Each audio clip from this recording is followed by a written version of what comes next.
인사는 좀 나누셨나요? 이렇게 나서서 뭐 딱딱하지 않게 좀 편안한 분위기에서 할 수 있으면 좋겠습니다. 아유, 교수님 먼 길 오셨는데 예, 고맙습니다. 그럼 우리 한 7시 5분쯤 시작하는 걸로 할까요? 네. 3분 정도. 잠깐 소개 저희 네. 뭐 드리자면요. 저희는 그 인천 지역에서 예. 그 다양한 분야에서 활동하고 있는 시민사회 단체들의 예. 연대체고요. 그리고 오늘 포럼 주최하는 곳은 저희 그 가운데서 이제 정책위원회하고 예. 이런저런 뭐 직업을 가지고 있는 예. 다른 직업을 가지고 예. 있는 분들도 계시고 전업 활동가들도 계시고 예. 이렇게 모여가지고 같이 뭐 현안 문제에 그리고 어떤 새로운 정책적인 대안을 모색하는 그런 모임들을 가지고 있습니다. 그래서 사실 사람이 많지는 않고 그래서 좀 어떻게 보면 너무 적어서 이거 무슨 모르겠는데 말씀이에요? 나는 또 각 분야에서 열심히 예. 하시는 분들이시고 예. 하니까 양해 좀 부탁드리겠고 사실 이 추천민주주의나 이런 이야기들이 너무 생소해가지고 저희도 뭐 관련 책도 좀 보고 하긴 했습니다만은 잘 몰라요. 예. 그래서 오늘 뭐 초보자라고 생각하시고 예. 말씀해 주시면 좋겠고 예. 사실 뭐 저희는 그리고 그 이진훈 교수님께서 청년 시절에 하셨던 그런 헌신과 활동 이런 것들 존경하는 사람들이 모여 있으니까요. 그래서 저희가 사실 이렇게 먼 길을 나를 초청을 하게 됐거든요. 그래서 그런 말씀 오늘 뭐 강의 중에 있겠습니다만 좀 편안하게 넘겨주시면 되고 어차피 다 내용을 아는 사람들이 많으니까요.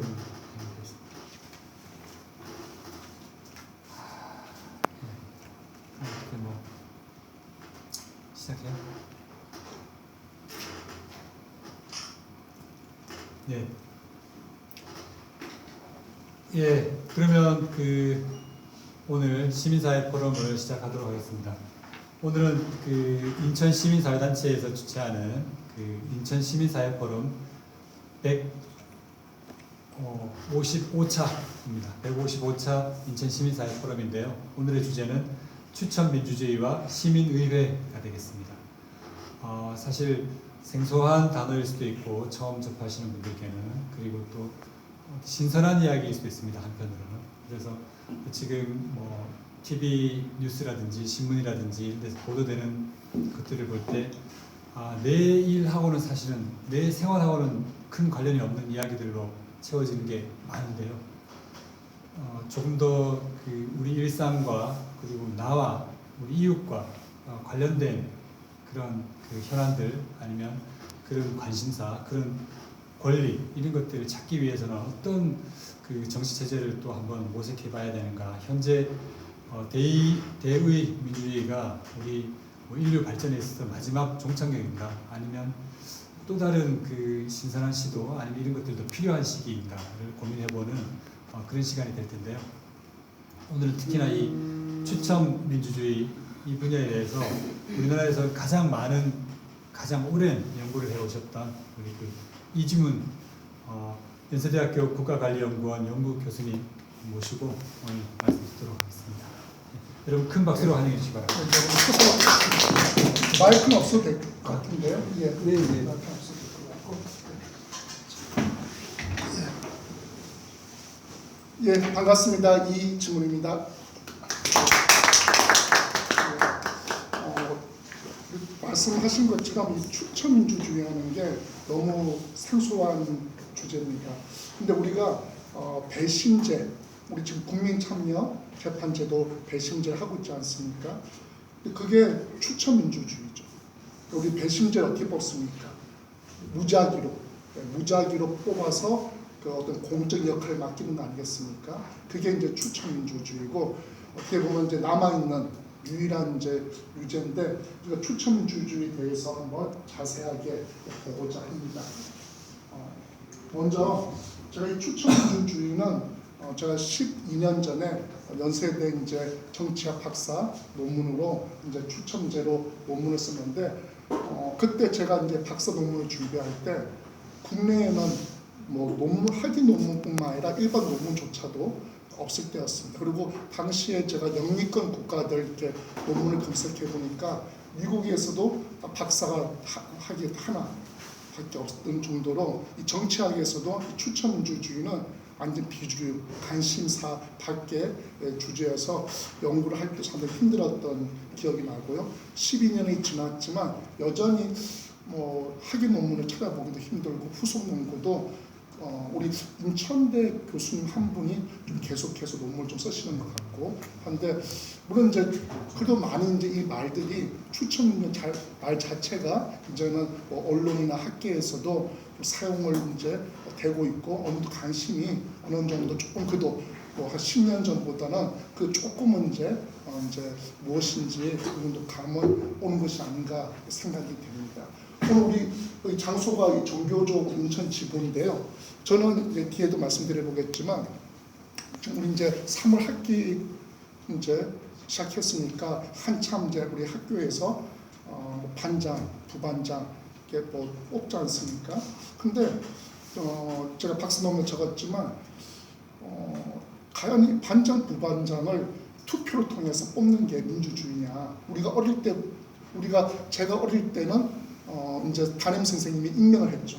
담임 선생님 임명을 하다가 제가 이제 그때 국민학교였죠. 국민학교 6학년쯤 됐을 때부터는 이제는 그 투표 있지만 그때도 자격 제한이 있었죠. 뭐 반에서 5등까지 뭐 이렇게 자격 제한이 있다가 이제 어느 시점이 되었을 때는 뭐 이제 자천이든 뭐 타천이든 해서 투표해서 뽑는데 그러면서 우리가 학기 초에 한참 문제 그걸 갖고 뉴스에서도 홍보하고 우리가 어릴 때부터 이렇게 공약을 보고 뽑는 게 민주주의 우리가 시민 학습하는 거다라고 우리가 이렇게 뭐 뉴스에서도 홍보도 하고 하는데 과연 그게 정말 맞는지 의문이나 생각이 들었어요. 뭐냐면 지금 우리 보통 한 반이 한 25명, 30명 미만 아니겠습니까? 그러면 학습주가 한 30여 주 될 겁니다. 방학 빼고 뭐 하고 하면.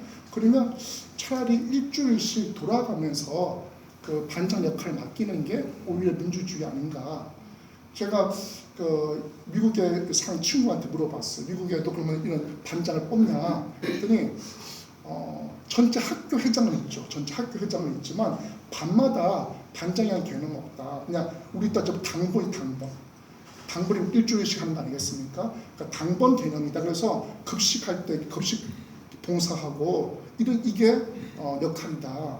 우리는 어릴 때부터 반장 무슨 감투 이렇게 생각하는데 미국에서는 그게 아니라 봉사 일주일씩 내가 학급위에서 봉사하는 자리 이렇게 이제 돌아가면서 하고 있거든요. 전 그게 오히려 민주주의 아니냐. 그러면 그런 뭐 이제 뭐 번호 순서대로 할 수도 있겠지만 또 이게 뭐 시험 있는 주도 있을 거고 이러니까 뭐 추첨으로 돌아가면서 한 주씩 그 반장 역할을 맡겨보는 거, 봉사죠, 봉사. 그래서 어릴 때부터 내가 이거는 감투가 아니라 봉사하는 자리 역할. 저는 이게 더 맞지 않을까, 이게 더 민주주의에 맞지 않을까. 저는 우리가 어릴 때부터 그런 부분들이 좀 이렇게 좀 활발하게 토양이 이루어지면 이런 것에 대한 인식도 좀 더 넓어지지 않을까 그런 생각이 들어서 잠깐 장소가 정교조 인천지부여서 말씀을 드리면서 시작을 하겠습니다. 자, 우리 아까 말씀드린 것처럼 우리가 2008년도부터 국민참여재판 제도를 하고 있습니다. 물론 우리는 좀 다르죠. 뭐 미국 같은 경우는 그 배심원들이 결정한 거를 그 판사가 따라야 되지 않습니까? 그러니까 무죄 결정하면 따라야 되는 다만 유죄의 경우는 한 명만 판사가 정할 수가 있는데 그걸 따를 수 없지 않아 따라야 되지 않습니까? 우리는 따를 필요는 없어요. 우리는 건보기 때문에 판사가 만약에 배심원들이 무죄라고 하더라도 본인이 무죄로 할 수 있지만 어쨌든 판사 입장에서도 그걸 무시하기는 힘들어요. 그래서 90.8% 초창기 한 2년 동안 결과를 보면 90% 이상이 일치했다고 합니다. 평균을. 어쨌든 우리가 이게 뭐라고 되느냐 만 20세 이상 국민 중에 무작위로 선발하여 배심원을 맡긴다. 그래서 무작위로 선발한다는 게 결국 추첨인 거죠. 그러니까 이 배심원 제도는 잘 알고 있으면서도 이게 추첨민주주의라는 인식은 안 하고 못하고 있다는 것이죠. 이게 추첨민주주의의 가장 지금 남아있는 유일한 케이스라는 것입니다. 자, 그래서 아까 추첨민주주의는 뭐냐? 이 추첨의 말 자체를 저하고 손흥정 박사가 둘이서 책을 하나 번역했어요. 이게 뭐냐면 어떤 책이었냐면 미국 하원을 추첨으로 바꾸자는 책이었어요.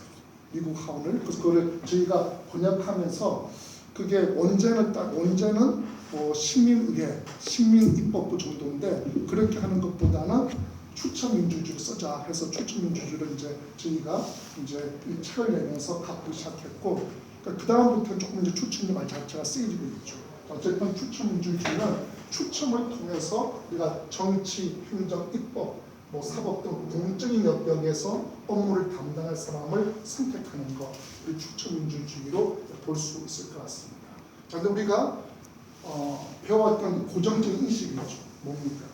우리가 직접 민주주의 해야 되지만 이게 이제 땅덩이도 넓어지고 하나도 많아지고 복잡해지니까 전체 국민들이 다 모여서 할 수 없기 때문에 대표자를 뽑아서 대의민주주의를 할 수밖에 없고 대의민주주의를 하기 위해서 그 방식은 선거를 통해서 뽑는 방식. 그래서 우리가 지금은 민주주의하면 대의민주주의, 그 다음에 대의민주주의하면 선거민주주의. 이게 우리가 이제 고정적인 인식이라는 것입니다. 자, 그래서 우리가 선관위의 슬로건도 민주주의의 꽃은 선거입니다 라고 이제 쓸 정도인데, 자, 근데 과연 이게 당연한 거냐 한번 보겠습니다. 자, 우리가 고대 아테네 민주주의, 저도 명색이 정치학 박사를 하고 학부도 정치학을 전공한 사람이지만 저도 2010그때가 2007년인가요? 한참 그때 감옥병 이명박 초기에 2007년, 8년 그때였죠. 그때까지도 저는 이 추첨주를 저는 몰랐습니다. 알 수가 없었던 게 제가 배웠던 정치학 교재나 아니면 무슨 사회교과서나 여기에서 아테네 민주주의 뭐라고 말합니까? 민의민주주의, 직접민주주의, 민의민주주의 이렇게 저희가 배워왔단 말입니다. 근데 어디 한 군데도 추첨한 것을 본 적이 없어요.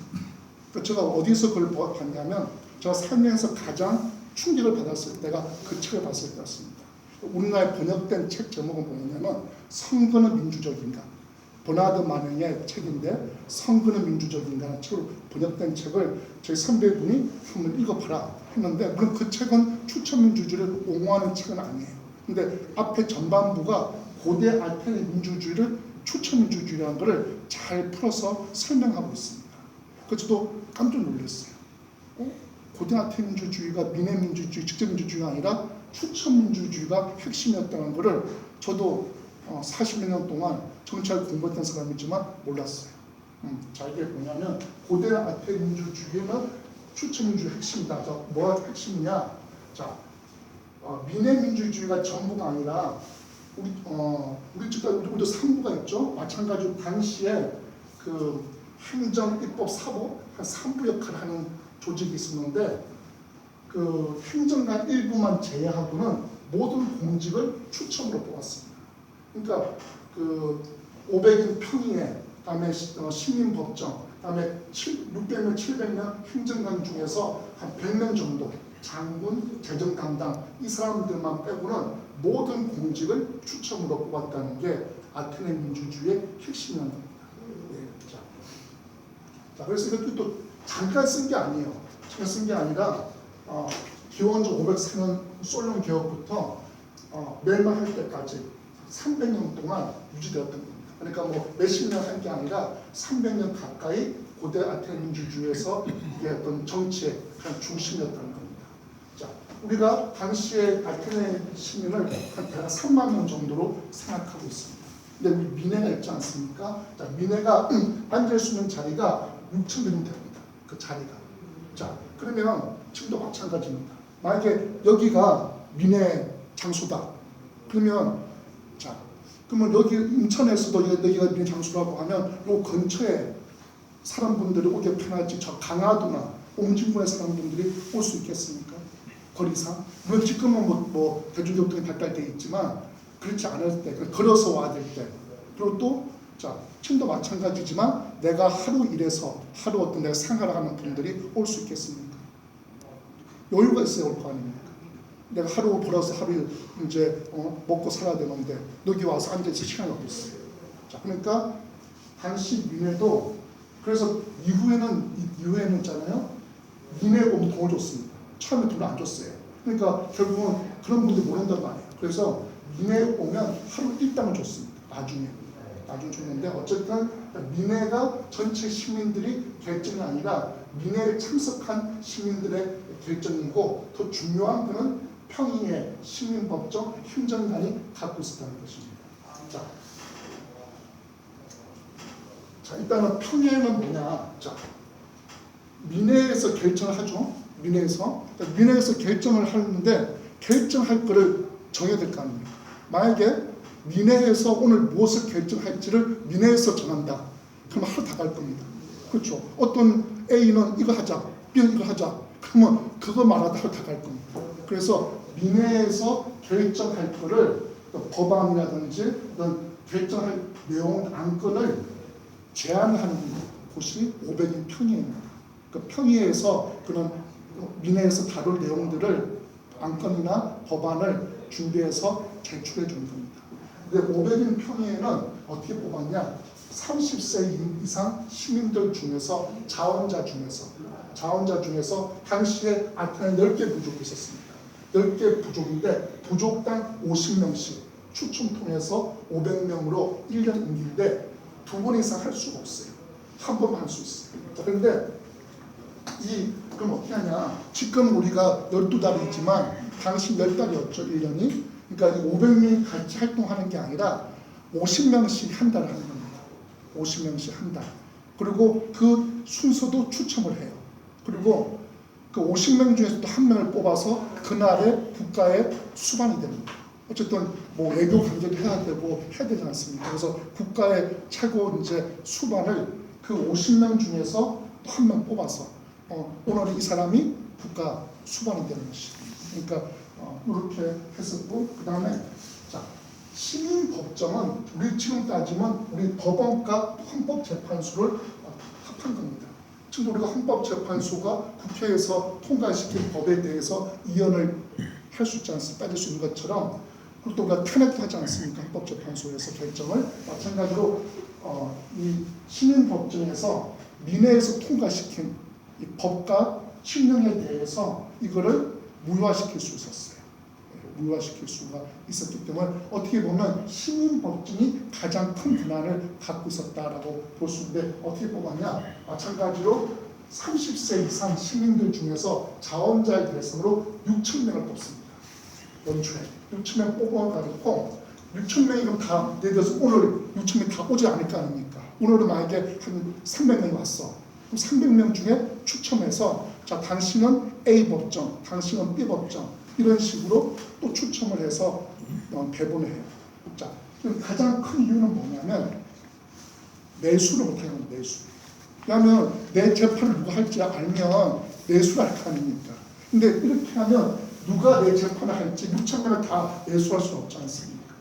그러니까 가장 큰 이유는 이거는 매수, 부패 이런 위험을 없애기 위해서 만든 것이고요. 자, 그 다음에 우리 이제 행정가, 우리 지금 우리가 행정 공무원들이죠. 마찬가지로 이걸 실제 집행해야 되지 않습니까? 마찬가지로 30세 이상 시민 중에 자원자 중에서 1년 임기로 7명을 뽑는데 600명은 추첨이고 나머지 100명 정도 장군, 재정 담당만 선거였어요. 그러니까 아테네 민회에서 선거했습니다. 그러니까 아테네에서도 선거라는 방식을 알고 있었던 겁니다. 그러니까 이 장군이나 재정 담당관은 100명 정도는 비대해서 선거했고 이 선거지는 계속 할 수 있어요. 10번, 20번 뽑히면. 추첨은 같은 아까 평의에도 한 번, 2번 이상 못하고 요거는 같은 치를 못해요. 다른 행정가는 맡을 수 있지만 동일 행정가는 2번 이상 할 수가 없습니다. 어쨌든 이렇게 우리가 일부 100명들 빼고는 모든 공직을 30세 이상 자원자 중에서 추첨을 뽑아서 이 사람들이 실제 역할을 했다는 것이 고대 아테네 민주주의의 핵심이라는 걸 이제 한 페이지로 요약한 내용이고요. 자, 그러면 어떻게 보면 추천 민주주의도 결국은 대인주주의죠. 그렇지 않습니까? 어쨌든 추천 뽑아서 대표를 맡긴 거지 않습니까? 그렇지만 대인주주의 방식이지만 시민 중에서 직접 선택했다는 측면에서 직접민 측면도 있는 것이죠. 그러니까 아테네 민주주의는 민의 민주주의와 직접 민주주의와 추천 민주주의와 대민주주의가 두 개가 혼합된 겁니다. 요새 잘 쓰는 하이브리드라고 할 수 있는 거죠. 그러니까 직접 민주주의와 대민주주의가 같이 절충해서 운영되던 게 아테네 민주주의의 핵심이라는 것입니다. 자, 그러면 뒤에 말씀드리고, 자, 그러면 왜 아테네에서 추첨했을까? 아테네에서 먼저 말씀드리겠습니다. 왜 그러면 아테네가 아까 선거한 방식을 알고 있었잖아요. 선거한 방식을. 근데 왜 다른 공직도 선거하면 됐지? 왜 추첨을 했을까? 예. 크게 보면 두 가지입니다. 자유와 평등. 우리 민주주의의 양대 이름이 뭡니까? 자유와 평등 아닙니까? 근데 이 자유와 평등을 지금 우리가 해석하는 거하고 다르다는 것입니다. 자, 일단 자유는 뭐냐? 아리스토텔레스가 뭐라고 하느냐? 자유는 다스리고 다스림을 받는 것을 번갈아 하는 것이 자유다. 예, 지금처럼 우리가 어떤 투표 자유, 이주의 자유, 이런 시민권의 자유가 아니라 자기 통치의 자유라는 거예요. 내가 속해 있는 조직의 결정을 내가 할 수 있는 자유. 그럼 내가 통치를 해보고 지배자의 입지도 가있어 봐야지 가능한 거 아닙니까? 그래서 이걸 번갈아 하는 게 자유라는 것입니다. 그래서 유명한 말도 합니다. 선거는 귀족적이고 추첨은 민주적이고. 예, 아주 유명한 말입니다. 그래서 이 말을 루소와 몬테스키에도 또 자기 책에 인용을 합니다. 자, 그래서 이걸 왜 이렇게 봤냐? 아까 선거를 했다지 않습니까? 선거를 하면 누가 되냐? 그 당시에도 명문 귀족, 돈 많은 집안 이런 사람들이 되는 거예요. 그러니까 어떻게 이런 이야기가 나오더라고요. 선거를 하면 자기 가수원을 개방합니다. 마음껏 와서 가위를 따먹으라고. 좀 이제 금건선거죠. 예, 그러니까 이런 식으로 선거를 하면 결국은 돈 많은 명문 귀족 가문 사람들만 된다는 거예요. 그래서 아까 장군은 가장 중요한 게 장군하고 재정 돈하고 장군이죠. 가장 그 중요한 직책이 그거는 귀족들이 그걸 포기하지 않은 겁니다. 그러니까 절충을 한 거예요. 귀족들하고 평민들이 절충을 해서 그래도 그냥 큰 권한을 갖고 있는 장군하고 재정 담당만큼은 우리가 선거를 뽑겠다라고 일종의 이제 그거는 일종 절충을 한 건데 어쨌든 이렇게 볼까요? 그 다음에 두 번째는 뭡니까? 평등이에요, 평등. 자, 우리가 지금 피선거권, 그러니까 피선거권 내 다 평등이 있죠. 그러니까 우리가 일정 자격이 되면 다 만 25세 이상, 대통령은 만 40세 이상 예고 만 25세 이상 아닙니까? 한번 출마할 수 있잖아요. 근데 그거 출마할 수 있다고 해서 출마할 수 있나요? 네. 만약에 저도 이제 그 최연소로 서울특별시 의원을 20대 때 이제 한 적이 있었는데 제가 만약에 구청장, 국회의원을 준비한다. 아무리 돈 안 쓰는 선거를 한다 하더라도 최소한 제가 1년, 2년 전에는 지역에 사무실을 열고, 그렇죠? 사무실을 열고, 지금은 또 자체 경선이 더 힘들지 않습니까? 최소한 양당의 공천을 받아야지 당선할 거 아닙니까? 민주당의 국회 공천을 못 받으면 사실 뭐 수도권에서는 당선할 수가 없으니까 최소한 그 정당에서 공천을 받으려고 하면 당내 경선에서 살아남아야 되는데 그럼 제가 최소한 한 2, 3년 전부터 들어가서 사무실을 내고 뭐 사람들한테 뭐 밥 사주는 게 아니더라도 최소한 사무실을 유지하고 한 돈이 들어갈 거 아니겠습니까? 근데 일반인들이 그걸 어떻게 감당합니까? 어제 그 재산 공개 발표되지 않았습니까? 그러니까 재산 엄청 많은 사람들, 뭐 200억 이상 사람 빼고, 이런 사람 빼고, 그냥 일반 국회의원들만 기준으로 해도 평균 재산이 20억이 넘는다지 않습니까? 그러니까 뭐, 안철수 있는 사람들 빼고, 그래서 다 포함하면 너무 높아지니까, 안철수나 500억 이런 사람 다 빼고, 그 사람 빼고 했는데도 20억. 그 다음에 국회의원들 15%인가가 수도권에 뭐 또, 강남인가요? 또 뭐 집을 갖고 있고, 뭐 이런 것들이 나오지 않습니까? 그래서 사실 일반인이 공직을 맡을 수 가능성은 희박하죠. 근데 그렇기 때문에 아테네에서 마찬가지였다는 거죠. 아까 말씀드린 것처럼 선거하면 이렇게 특정 사회계층 위주로 선출되기 때문에 추첨하면 똑같잖아요. 여기 이렇게 우리가 추첨 똑같은 확률이지 않습니까? 그러니까 아테네의 평등은 기회의 평등이나 결과의 평등이 아니라 수학적 평등이죠. 수학적 확률의 평등. 똑같이 n분의 1을 뽑힐 가능성을 갖고 있는 거 아니겠습니까? 그래서 우리가 아테네에서 정의의 개념은 이거예요. 이건 사회적 재화를 동등하게 배분합니다. 그래서 이걸 어떻게 동등하게 배분할 수 있느냐? 추첨이라는 방식으로 한 것이죠. 그래서 자유와 평등 이 두 가지 이유 때문에 아테네가 추첨을 사용했다는 겁니다. 그래서 이건 사용했고요. 자, 그런데 왜 이게 우리가 사라졌을까? 자, 아까 말씀드린 것처럼 우리가 근대 민족국가, 이제 뭐 프랑스, 뭐 영국, 미국 식민혁명을 통해서 근대 민족국가가 탄생했을 때, 그때 아까 말씀드린 것처럼 루소나 몬테스키의 책에도 아까 이 이야기가 나옵니다. 그러니까 그 당시에 지식인들이 아테네의 추첨을 몰랐던 게 아닙니다. 알고 있었다는 거예요. 자, 그런데 왜 그 식민혁명을 통해서 탄생한 근대 민족국가에서 추첨이 사라지고 선거만 살아남았느냐? 그걸 물론 다양한 이유가 있습니다. 근데 가장 좀 극진적으로 말씀하시는 분들의 의견은 뭐냐면 이거예요. 자, 부르주아 입장에서는 추첨을 하면 자기들이 적잖아요. 그렇잖아요. 수적으로. 그러니까 자기들 뽑힐 가능성이 적으니까. 그러니까 선거란 방식을 택했다는 겁니다. 그러면 역으로 물어봤어요. 그러면 민중 지도자 입장에서는 왜 선거를 택했냐? 추첨은 자기들이 더 많이 될 텐데. 근데 이겁니다.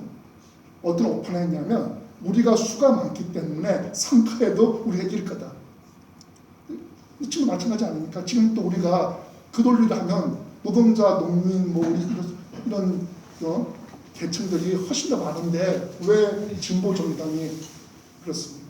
그렇죠. 그 사람들이 국민의힘이나 문당 뽑는 거 아닙니까? 그러니까 그런 오판을 한 거예요. 그래서 그 다음에 이제 어떻게 하냐면 이 부주자들이 선거를 도입한다면은 자격제를 합니다. 선거권이나 피선거권을 재산을 갖고 있거나 납세를 얼마 이상 했거나 그런 식으로 제한을 해버려요. 그러니까 더욱이 그러니까 민중들이 들어갈 공간들이 없어진 거죠. 그러니까 그런 식으로 가장 급진적으로 보는 사람들의 의견입니다. 그런데 아까 말씀드린 것처럼 남아있는 건데 이 배심제가 유일하게 남아있다는 것이죠. 자, 그러면 앞으로 돌아가서 그러면 이제 우리가 이제 배심제가 남아있는데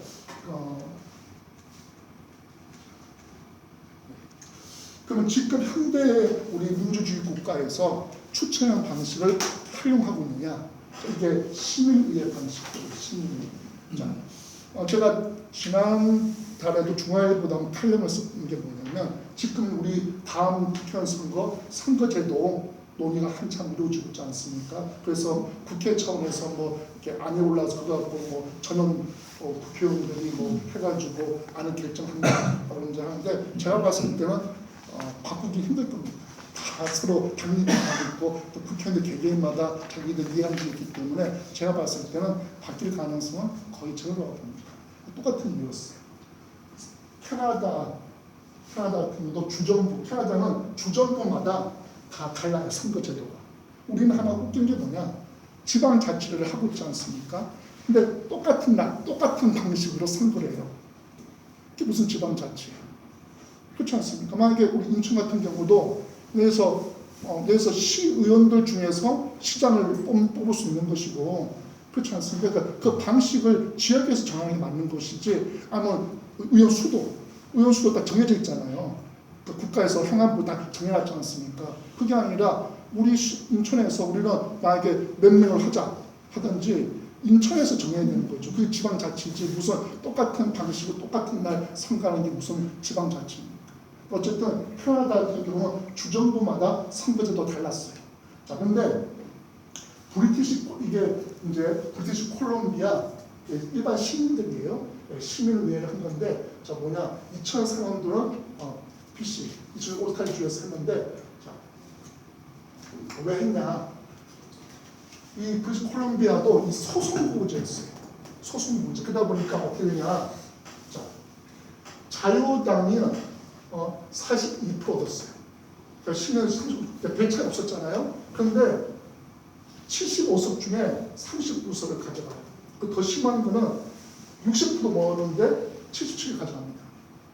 녹색당은 12% 얻었는데 한 석도 못 가져가요. 왜? 1등만 되니까. 그러니까 너무 심하지 않냐, 이게 사표가.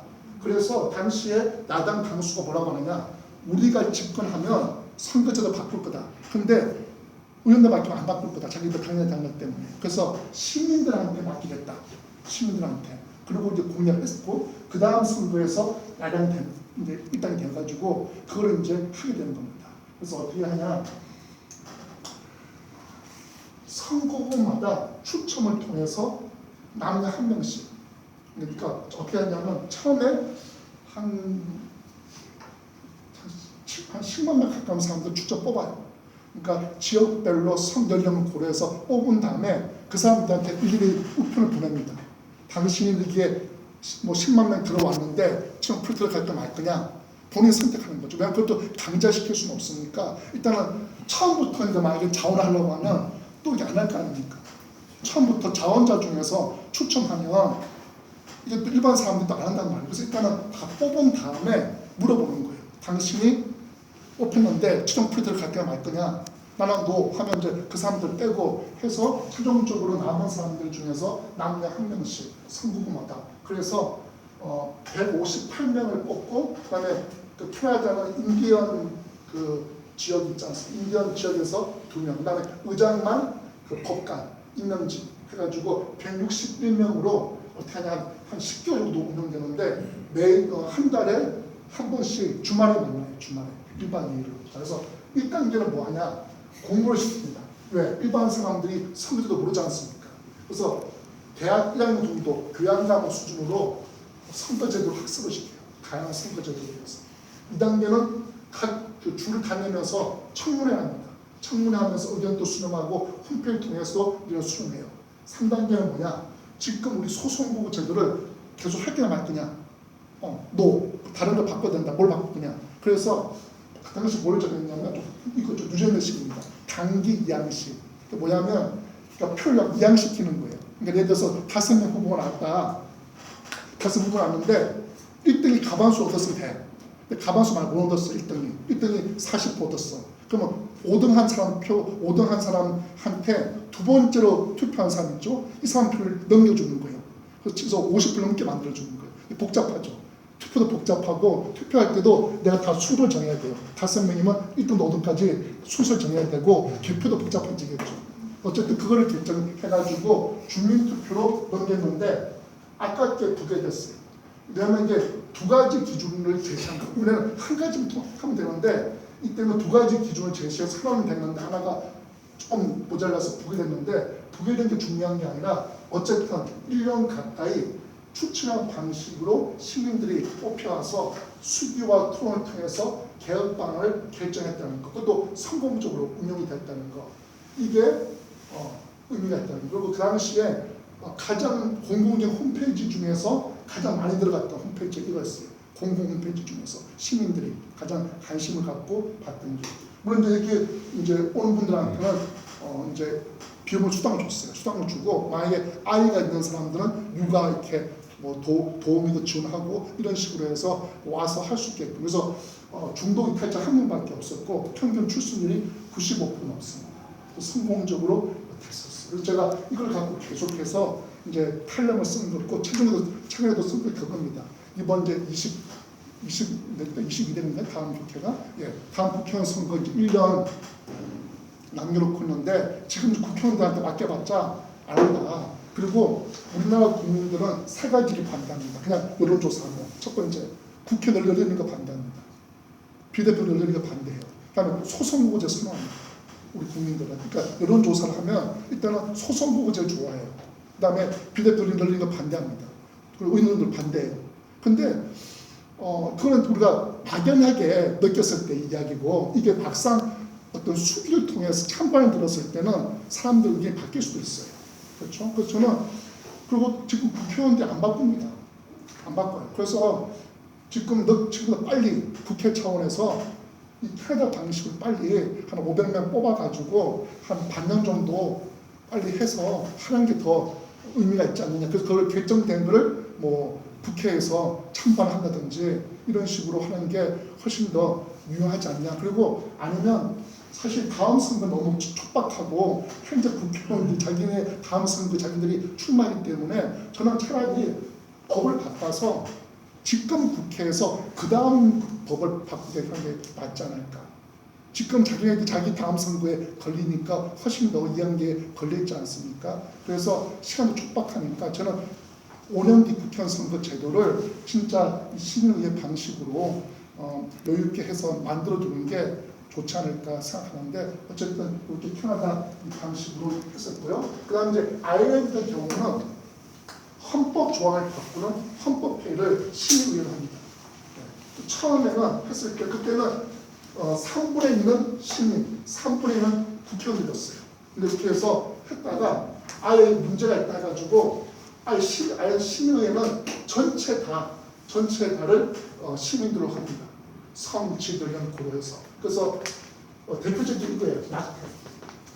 아일랜드는 캐톨릭 국가다 보니까 헌법에 낙태를 불법화되어 있는 조항이 있습니다. 정말 산모가 목숨 위험한 정도가 아니라고 하면 낙태 못하게끔 되어 있는데, 자, 사실 우리도 이제 우리 사회에서도 낙태 논쟁이 심하지 않습니까? 찬반이 센데 아일랜드도 당연히 그 찬반 단체들이 갈린다. 그런데 사실 의회나 정부도 너무 민감한 주제다 보니까 결정하기가 상당히 표를 이제 어쨌든 의식해야 되니까 어떻게 보면 떠넘긴 것도 있어요.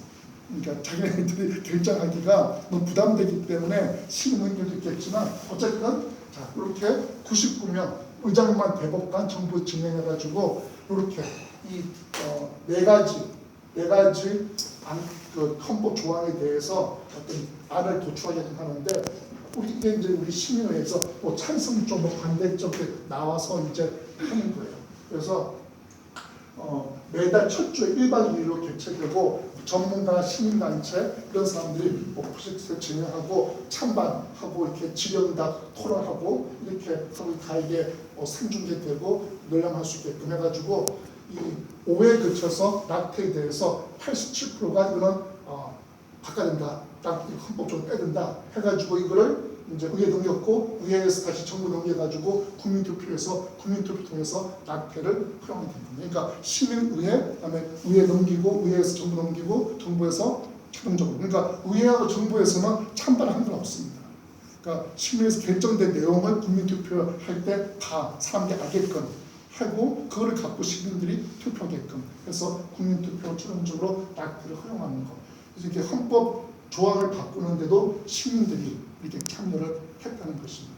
우리 같은 경우도 전체 헌법을 다 바꾸는데 참석하는 수 없겠지만 좀 민감한 주제들 있잖아요. 그래서 뭐 대통령 이걸 뭐 지금처럼 5년 단임제 할 거냐, 뭐 4년 중임제 할 거냐, 뭐 이런 아니면 뭐 의원 내각제 할 거냐, 뭐 이런 것들 있지 않습니까? 어쨌든 몇 가지 주요 이슈들 이런 것들 갖고 또 해볼 수 있지 않을까 생각이 됩니다.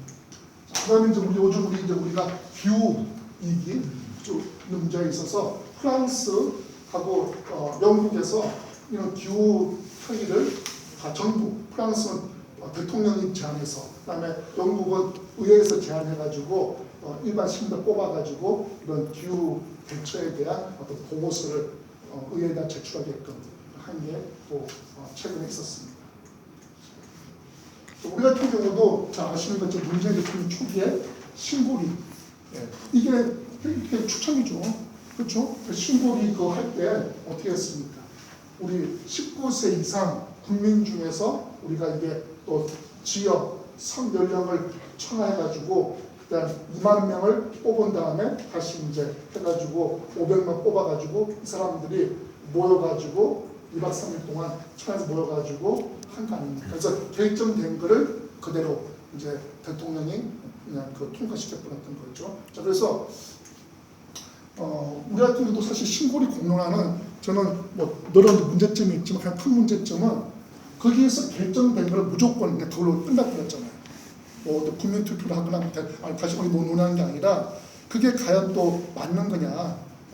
저는 이제 그 아까 그 캐나다나 영국이나 이런처럼 시민의회에서 결정된 건 최종적인 거는 주민투표나 국민투표에서 결정하는 게 다만 그 국민투표, 주민투표 할 때 그 논의된 심의 결정된 사항을 공유하게끔 할 필요는 있겠죠.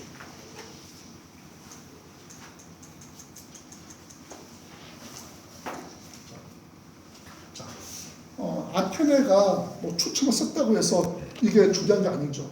그러니까 지금 우리 민주주의가 잘 되고 있으면 뭐 지금 대한민국이 잘 되고 있어. 그럼 굳이 뭐 그렇게 하면 되잖아요.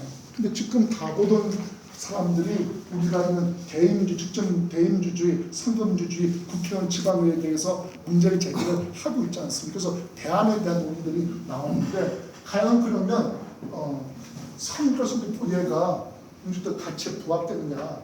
자, 루소가 250년 이런 말 합니다. 잘 아시는 유명한 말이죠. 그들의 대표자를 선택하는 순간 자유를 상실합니다.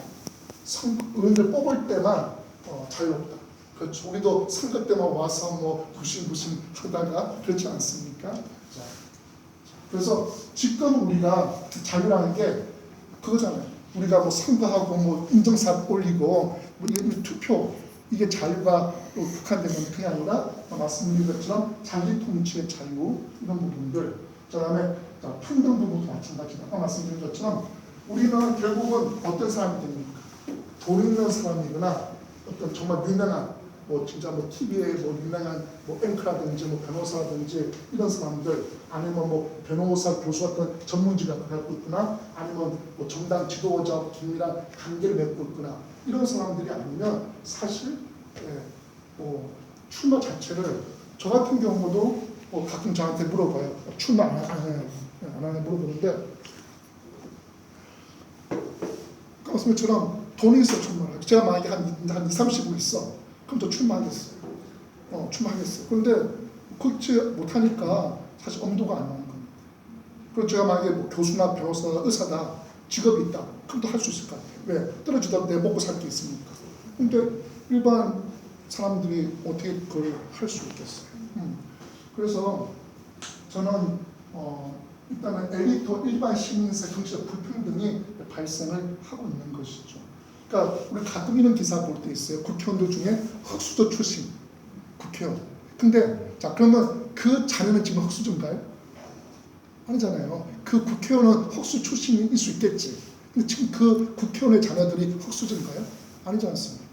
그렇죠. 그러니까 이제 흑수저가 국회의원 되기는 이 직강 제도 하에서는 힘든 거죠. 우리가 사실 일본 같은 완전 세습이 더 우리가 아직 그것까지 안 됐지만 우리도 가면 갈수록 그게 더 심해질 수 있다는 것입니다. 지금 대표적으로 이제 우리 국회의원 중에 국회의장 정진석 같은 경우도 그 아버지가 했던 사람이죠. 그다음에 또 장제원 또 그 부장했던 분 자녀지 않습니까? 어쨌든 지금은 이제 그런 2세들이 이제 상당히 많이 대구 남경필도 마찬가지였고, 예, 그렇죠. 그러니까 그게 더 심해질 수 있다고 봅니다. 일본처럼까지는 아니더라도 어쨌든 자 그리고 그다음에 이제 어떤 문제냐 이 대표성 부분에 제임스 윌리스 뭐라고 하느냐 초상화 축소판이 되는 거였어요. 사회 전체를 반영해야 된다고 하는데 자 지금은 자 일단은 가장 지금이 많은 거냐 법조인의 법조인. 국회 가장 많은 사람들이 법조인의 법조인. 그러니까 누군 농민은 없어요. 제가 최근에 팔을 못했는데 20대만 보더라도 대학원 졸업 41억 이상 55.5세 55%가 다주택자들. 그리고 여성 의원은 17%, 20, 30대는 1%. 그러니까 우리가 말하는 사회 경제적 그 부분과 너무나 차이가 있죠. 우리 지금 국회의원 중에 교사 출신이 한 분이 계실걸요? 그 성은 누구다? 강민정. 그분이 교사 출신일 거예요. 그렇죠? 근데 그분도 교사 하시다가 시민단체 강력교육감 같이 진급날 공동체인가 사회활동 하시다가 이제 들어가시고 하는 건데 근데 교수들은 많이 있잖아요. 교수들은.